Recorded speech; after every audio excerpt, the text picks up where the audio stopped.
21वीं सदी में भी जात पात धर्म मजहब को लेकर किस तरीके से लोगों को प्रताड़ित किया जाता है।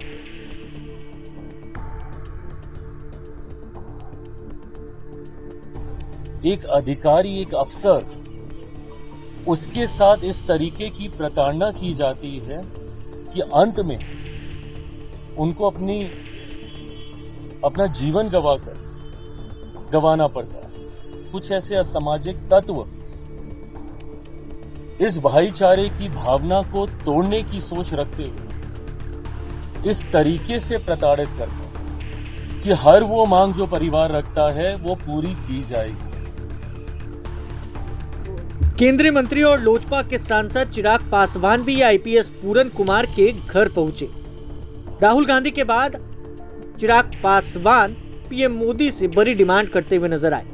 चंडीगढ़ पहुंचकर पीड़ित परिवार से उन्होंने मुलाकात की है।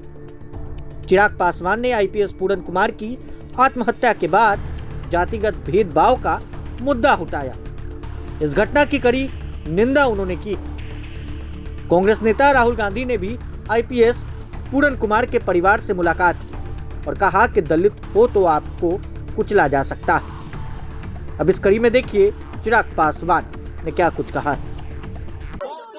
अपनी तरफ से, अपनी सरकार की तरफ से श्रद्धांजलि देता हूं। जिस तरीके से ये दुखद घटना घटी है, इसने कहीं ना कहीं, इस घटना ने समाज की उन कुरीतियों को उजागर करने का काम किया, जिसने ये दर्शाया कि आज भी 21वीं सदी में भी जात पात धर्म मजहब को लेकर किस तरीके से लोगों को प्रताड़ित किया जाता है। उनकी जाति के आधार पर उनके साथ भेदभाव किया जाता है। और ये कहीं ना कहीं इस समाज के लिए ही नहीं, पूरे देश के लिए ये चिंता का विषय है कि आज एक तरफ भारत को विश्व के पटल पर, विश्व के मानचित्र पर हम लोग एक शक्ति के तौर पर प्रस्तुत कर रहे हैं। आज हम लोग चांद पर जा रहे हैं, आज हम लोग बड़े बड़े कार्य कर रहे हैं। और वहीं दूसरी तरफ हमारे देश में एक अधिकारी, एक अफसर, उसके साथ इस तरीके की प्रताड़ना की जाती है कि अंत में उनको अपना जीवन गवाना पड़ता है। ये दर्शाता है कि किस तरीके से जातीयता का जहर समाज में घोलने का कार्य कुछ लोगों के द्वारा किया जाता है। और ये हम सब के लिए एक चिंता का विषय है। भारत एक ऐसा देश है जहां पे हर जात, हर धर्म के लोग एक दूसरे के साथ मिलजुल कर रहने का प्रयास करते हैं, पर कुछ ऐसे असामाजिक तत्व इस भाईचारे की भावना को तोड़ने की सोच रखते हुए इस तरीके से प्रताड़ित करते हैं। आज परिवार से मिलकर, और सिर्फ मैं चिराग पासवान की हैसियत से नहीं, ये मेरा परिवार है, परिवार का सदस्य बनकर तो मैं आया ही हूं, पर अपनी सरकार से ये विश्वास लेकर, ये विश्वास दिलाने में आया हूं परिवार को कि हर वो मांग जो परिवार रखता है वो पूरी की जाएगी और ये जल्द कार्रवाई होगी बिना किसी विलंब के।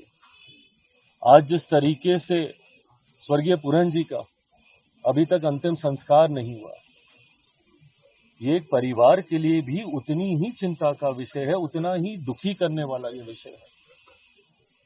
ऐसे में परिवार को मैं ये विश्वास दिलाता हूं सरकार की तरफ से कि जो मांग परिवार की है उसको जल्द पूरा किया जाएगा और साथ ही में इसके माध्यम से ये संदेश समाज में जाना चाहिए।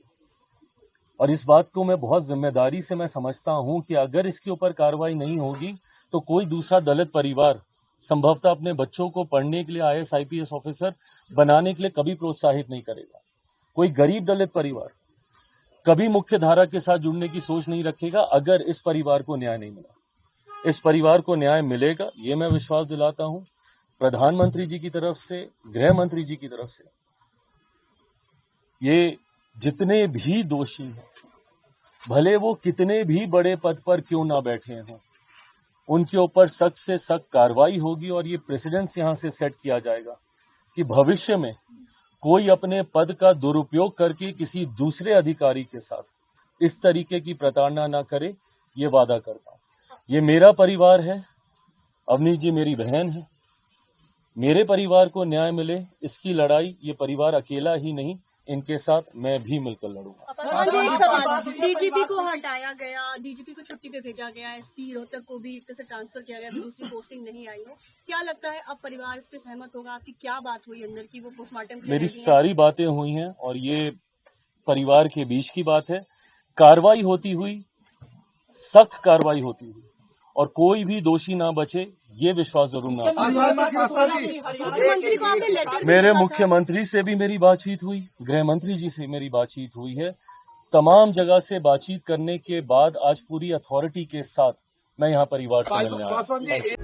प्रभातखबर.com, विश्वास वही, रफ्तार नहीं।